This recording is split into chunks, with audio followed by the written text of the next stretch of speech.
Hi, this is Jesse with Deep South Beekeeping and More. It's March the 3rd here in the Deep South. The bees are very active out foraging, bringing in pollen, and I'm going to check my swarm traps today. They've been out for a couple of weeks. I really don't expect to have caught a swarm yet. That usually happens about the middle of March here, the first ones, and then on into April. But I would like to look at them to see if the scouts are working the swarm traps. So let's go see what we've got. This swarm trap is on the edge of another of our deer fields. This warm weather's really greened up the grass.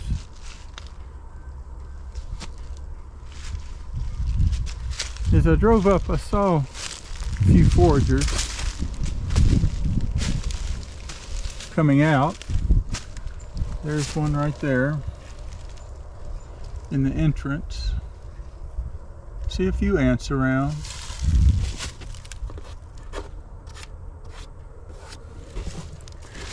Swarm trap has a feeder built into it. Let's take a look.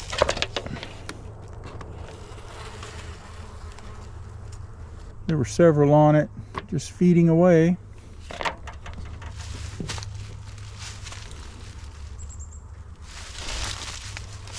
And here they are going back after I stirred them up.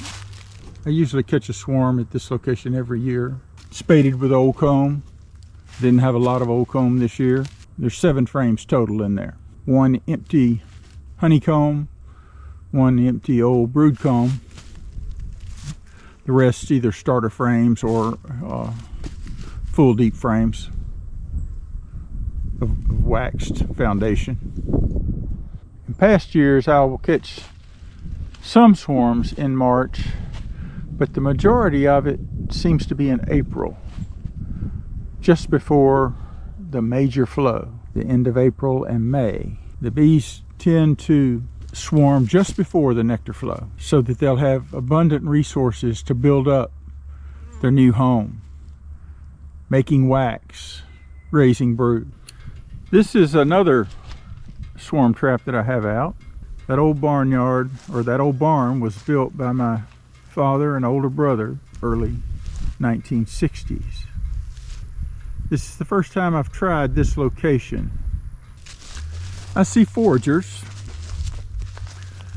It's made out of a 10 frame box, Langstroth hive. In the bottom portion I added on to it, this is a honey super that I split in half to give the box depth so that the bees would feel that it's roomy enough for them.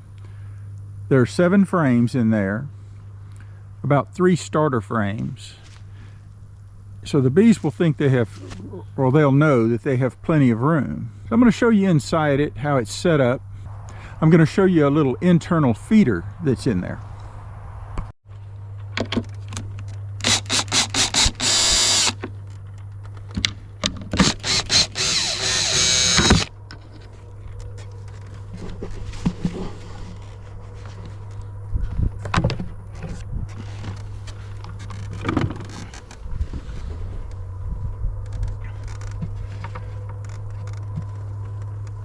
Seven frames in all.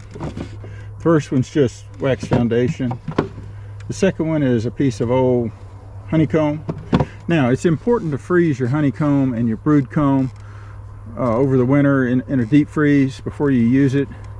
Otherwise, the wax moth will destroy it. It'll be very wormy when you try to use it. So, honeycomb, brood comb, honeycomb,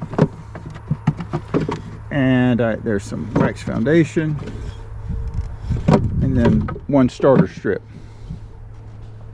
That's worked very well for me.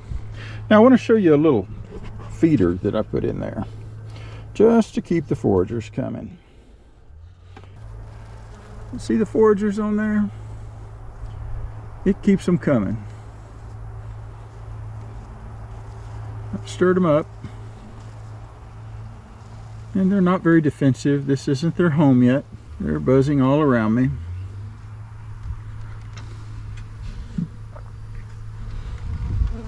Does the feeder help? All I can say is that I catch swarms.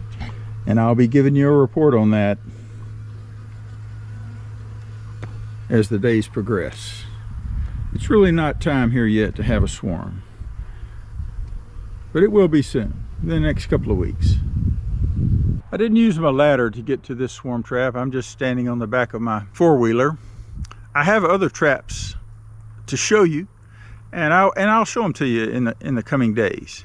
I hope this little video was helpful to you on how I set up my swarm traps and how I also use the swarm traps as a feeder. This is Jesse with Deep South Beekeeping and more.